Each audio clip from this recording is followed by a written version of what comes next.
तो आज आप आ ही गए, अब आ ही गए हो तो इस पीसीटेल परिवार के साथ जुड़ जाओ, क्योंकि यहाँ है commerce subjects, knowledgeable and motivational content.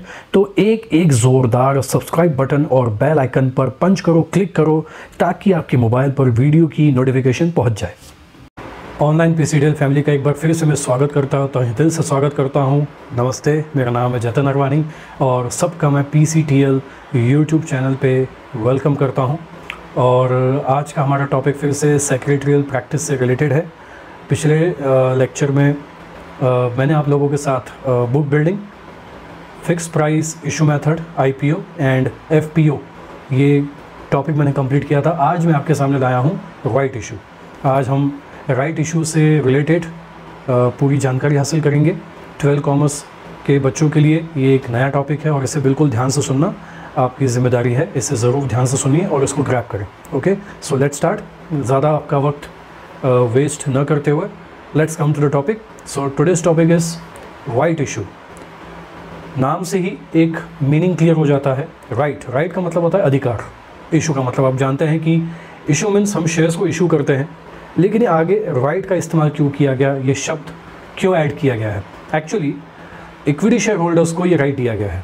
Equity share holders को right issue, bonus shares, voting rights. अगर आपने अब तक इक्विटी शेयर होल्डर के बारे में या प्रेफरेंस शेयर होल्डर के बारे में अब तक मेरा वो लेक्चर नहीं देखा है, तो मेरे इस यूट्यूब चैनल पे इक्विटी शेयर से रिलेटेड, प्रेफरेंस शेयर से रिलेटेड वो लेक्चर अवेलेबल है। आप उसको एक बार ज़रूर सुने, ताकि आपको इक्विटी शेयर के बारे में पूरी जानकारी मिल जाएगी, प्रेफरेंस शेयर्स के बारे में भी पूरी जानकारी मिल जाएगी। दोनों के बीच का जो डिफरेंस है वो भी क्लियर हो जाएगा। तो right issue, bonus shares, voting rights, ये सब इक्विटी शेयर होल्डर्स को ये अधिकार दिए गए हैं। तो जब कभी भी कंपनी नए शेयर्स इशू करती है, नए इक्विटी शेयर्स इशू करती है, तो पहला अधिकार इक्विटी शेयर होल्डर्स को दिया जाता है। इक्विटी शेयर होल्डर्स को ये राइट इसलिए दिया गया है क्योंकि वो एग्जिस्टिंग इक्विटी शेयर होल्डर्स, यानी अगर अभी भी कोई कंपनी में एग्जिस्टिंग इक्विटी शेयर होल्डर बने हुए हैं, और जब कभी भी कंपनी को पैसे की ज़रूरत पड़ती है, मनी रेज करने की एक रिक्वायरमेंट लगती है, तो वो सबसे पहला मौका अपने एग्जिस्टिंग इक्विटी शेयर होल्डर्स को देते हैं। ये एग्जिस्टिंग इक्विटी शेयर होल्डर, इनका अगर मन हो तो फिर से वो कंपनी में इन्वेस्ट कर सकते हैं। तो ये एक मौका रहता है जो कंपनी खुद होकर उन्हें प्रोवाइड करती है। इसलिए नाम दिया गया राइट इशू। पहला राइट इक्विटी शेयर होल्डर्स को प्रोवाइड करना। जब कंपनी नए फ्रेश शेयर्स इशू करेगी, वो भी इक्विटी शेयर्स होने चाहिए, तो ही आप वो इक्विटी शेयर होल्डर्स को वो राइट दे सकते हैं। लेकिन ये कंपलसरी नहीं है। इट इज़ नॉट कंपलसरी कि आपको वो शेयर्स परचेस करने हैं, यानी इक्विटी शेयर होल्डर्स को वो शेयर्स परचेस करने। ये एक ऑप्शन है, वो इक्विटी शेयर होल्डर के ऊपर डिपेंड करता है कि वो परचेस करना चाहते हैं या नहीं करना चाहते हैं। ये उनके ऊपर डिपेंड है। ये कोई ज़बरदस्ती नहीं है या कंपनी उनके ऊपर ये राइट थोप नहीं रही है। राइट का मतलब है हमने अधिकार दिया है। अधिकार आपको दिया गया है, अधिकार इस्तेमाल करना है, नहीं करना है, आपको इन्वेस्टमेंट करना है, नहीं करना है, ये पूरी तरह से decision authority equity share holder के हाथों में है। तो ये बात समझ में आ गई आप लोगों को कि right issue equity share holders को दिया जाता है, और ये भी एक प्रोपोर्शनेट मेथड में होता है। ओके, जितनी एग्जिस्टिंग इक्विटी शेयर होल्डर की शेयर होल्डिंग होगी और कंपनी ने जो रेशियो बनाया होगा, रेशियो हिसाब से, अब मैं आपको एग्जांपल देता हूँ। फॉर एग्जांपल कंपनी ने रेशियो डिसाइड किया कि फॉर एग्जांपल कि 5 शेयर्स में कंपनी 2 शेयर्स देगी। यानी अगर किसी इंसान के पास, किसी शेयर होल्डर के पास अगर 5 शेयर्स है, तो कंपनी आपको राइट इशू में 2 ही शेयर्स आपको दे सकती है। यानी आप उतने शेयर्स के लिए अप्लाई कर सकते हैं। जैसे 5 पे 2 हो गए तो 10 पे 4 हो गए, 100 पे 40 हो गए, 1000 पे 400 हो गए, 2000 पे 800 हो गए। इस तरह से रेशियो बनता जाएगा। तो रेशियो बेसिस पे आप शेयर्स के लिए अप्लाई कर सकते हैं। ये जानकारी आपको वो ऑफ़र लेटर में प्रोवाइड की जाती है। आपको जानकारी ये पहले से निर्धारित करके बताई जाती है।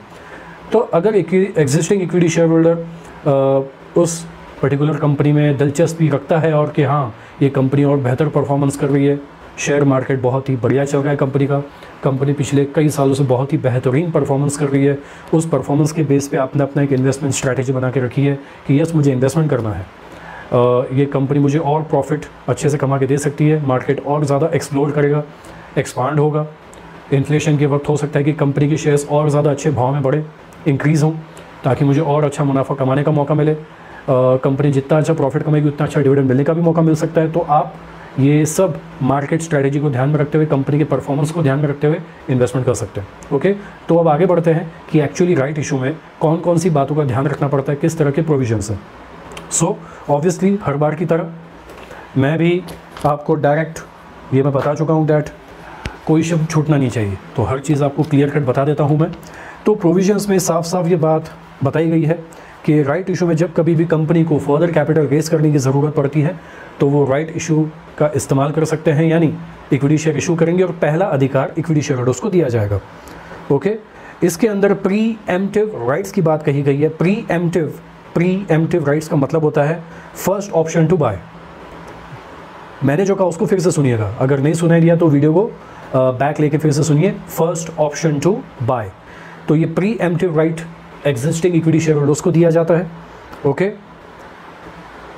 और ये राइट इशू के बारे में एक और जानकारी दी हुई है कि a company can make a right issue when it is making a private placement. Obviously जो एग्जिस्टिंग इक्विटी शेयर होल्डर है अब वो कंपनी के मेंबर हैं, इस वक्त वो कंपनी का एक हिस्सेदार हैं बने हुए हैं, वो कंपनी के एक हिस्सेदार बने हुए हैं। यानी कंपनी अभी तक पब्लिक इशू नहीं कर चुकी है, उन्होंने अब तक पब्लिक को इनवाइट नहीं किया है, उन्होंने प्रॉस्पेक्टस इशू नहीं किया है, उन्होंने पब्लिक को अब तक ये बात बताई नहीं है कि कंपनी शेयर इशू कर रही है। वो सबसे पहला अधिकार अपने ही कंपनी के अंदर, जो बहुत पहले से कंपनी के शेयर होल्डर बने हुए हैं, एग्जिस्टिंग इक्विटी शेयर होल्डर हैं, इसलिए कंपनी के अंदर ही शेयर इशू किया गया है और इसे एक तरह से प्राइवेट प्लेसमेंट ही माना जाएगा।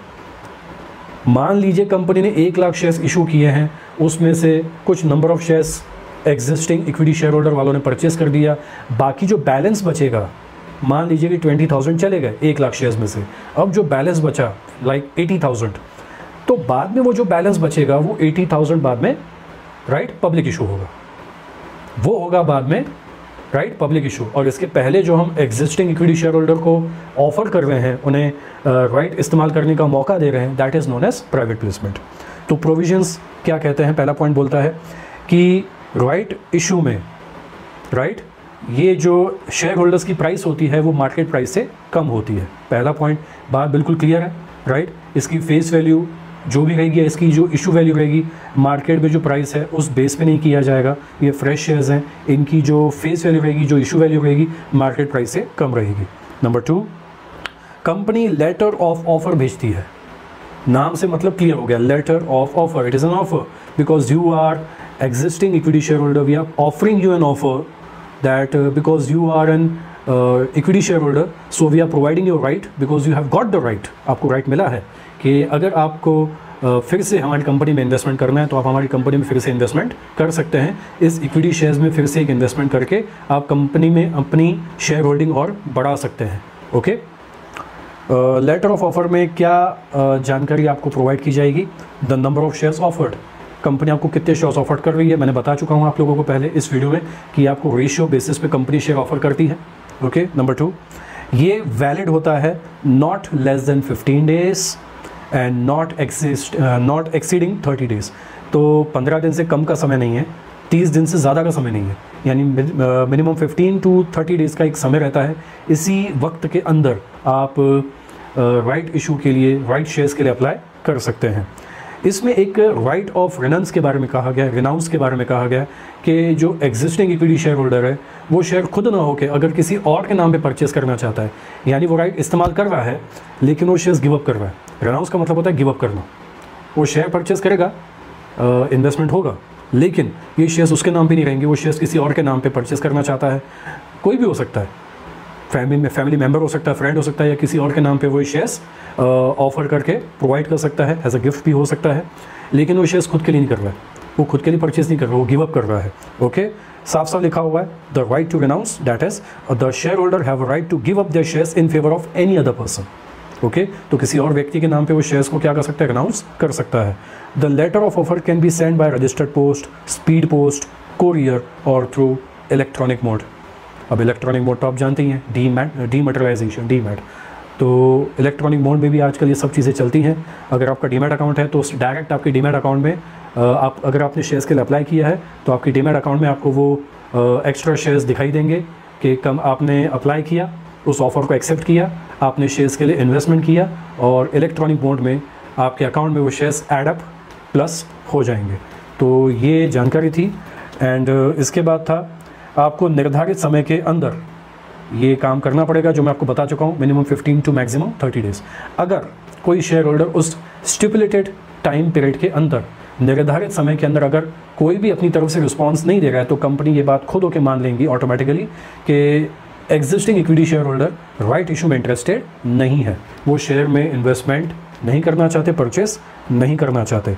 तो बचे हुए शेयर्स ऑटोमेटिकली अनसोल्ड, जिसको हम कहेंगे अनसोल्ड शेयर्स, जिनके लिए एग्जिस्टिंग इक्विटी शेयर होल्डर ने अप्लाई नहीं किया, वो बाद में पब्लिक इशू हो जाएंगे। प्राइवेट प्लेसमेंट का काम ताम झाम सब खत्म and balance will be left for the public.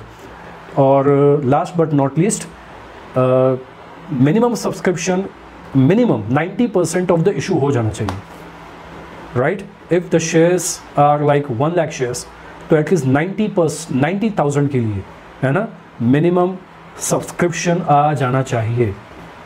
90,000 shares के लिए अप्लाई होना चाहिए। अगर कंपनी ये शर्त पूरी नहीं करती है तो कुछ शर्तों के मुताबिक जो पैसा आपने कवर किया लेकिन कंपनी ने अपनी वो शर्त पूरी नहीं की, यानी वो कंडीशन फुलफिल नहीं की, 90% मिनिमम सब्सक्रिप्शन, यानी जनता जनार्दन से और जो राइट इशू भी है, ओके, वो 90% आना चाहिए। अगर 90% कंडीशन फुलफिल नहीं होती है तो ऑटोमेटिकली उससे कम ही हुआ है, तो जो पैसा आपने यानी कंपनी ने रिसीव किया वो पैसा सारा का सारा कंपनी को एक निर्धारित समय के अंदर वापस करना पड़ता है। एक पुरानी कंडीशन मुझे याद आती है, अगर कंपनी ऐसा नहीं कर पाती है, मिनिमम सब्सक्रिप्शन की कंडीशन नहीं फुलफिल होती है, तो पुराने रूल्स के मुताबिक 8 दिन में पैसे वापस करने पड़ते थे। अगर 8 दिन में पैसे वापस नहीं किए गए तो 15% rate of interest per annum के हिसाब से, 15% rate of interest per annum के हिसाब से, राइट। और जितना आपने देरी की है तो आपको उस 15% रेट ऑफ इंटरेस्ट के हिसाब से पैसे वापस करने पड़ेंगे। तो ये पुराना रूल है। नया रूल मैं आपको अगली वीडियो में बताऊंगा क्या है। तो ये था आज जो वीडियो मैंने आपके सामने प्रेजेंट की। It was all about right issue, short, simple and accurate for the 12 commerce. इस वीडियो को रिवाइंड करके घड़ी सुने ताकि आपको अच्छे से जानकारी समझ में आ जाए। ध्यान से सुनिएगा, ओके, हेडफोन लगा के सुनिएगा, अच्छे से ग्रैब कीजिएगा। अगर आपके जहन में कोई क्वेश्चन है, कोई सवाल करना चाहते हैं तो आप कमेंट बॉक्स में कोई ना कोई सवाल मेरे लिए छोड़ सकते हैं और मैं उसका जवाब बिल्कुल आपको ज़रूर दूंगा। That's a promise. ट्राई पूरा करूँगा मैं डेफिनेटली। तो आज की वीडियो आपको कैसी लगी? मेहनत अच्छी लगी तो ज़रूर लाइक करें, शेयर करें, कमेंट करें and subscribe this channel to get more and more educational videos, right, commerce subject study से related videos and more motivational content. Till then take care in this pandemic, कोविड-19 के इस era में अपना ध्यान रखें, राइट। ये ऑरा बहुत अजीब सा चल रहा है, इसमें अपनी सेहत का भी ख्याल रखें, पढ़ाई पे बिल्कुल फोकस करें। मोस्टली इस वक्त सारे school, colleges and coaching centres बंद ही हैं, ऑनलाइन स्टडी चल रही है ना, ऑनलाइन क्लासेस चल रही हैं, उसको ज़रूर पूरा कंडक्ट करें। ना कुछ मिलने से अच्छा अगर ऑनलाइन क्लास से कुछ मिल रहा है तो ज़्यादा बेहतर है। कुछ ना मिलने से अच्छा अगर थोड़ा थोड़ा करके मिल रहा है तो वो ज़्यादा बेटर है। इस बात की अहमियत को समझें कि टीचर बहुत मेहनत कर रहे हैं, अपनी कोशिश पूरी कर रहे हैं, ऑनलाइन क्लासेस लेके आप वो खुद भी मेहनत कर रहे हैं और ये एक्सपेक्ट कर रहे हैं कि बच्चे भी इस बात को सीरियसली लेके इस मेहनत को समझे और ख़ुद भी मेहनत करें। मेरे शब्दों को बिल्कुल मत भूलिएगा, कुछ ना मिलने से अच्छा कुछ मिल रहा है, भले स्लोली, आराम से, बट हाँ, कभी ना कभी तो क्लास खुलेगी, तब टीचर भी अपनी रफ्तार पकड़ेगा, right. First, second, third and fourth gear में गाड़ी आएगी, रफ्तार आएगी और फटाफट ये आगे बढ़ेगा। तब तक के लिए टेक केयर, ध्यान रखिए अपना, do study seriously, have some sort of motivation in your life, उसको फॉलो करें। Till then goodbye, take care, okay, जय हिंद, नमस्ते। मिलते हैं फिर से बहुत जल्द।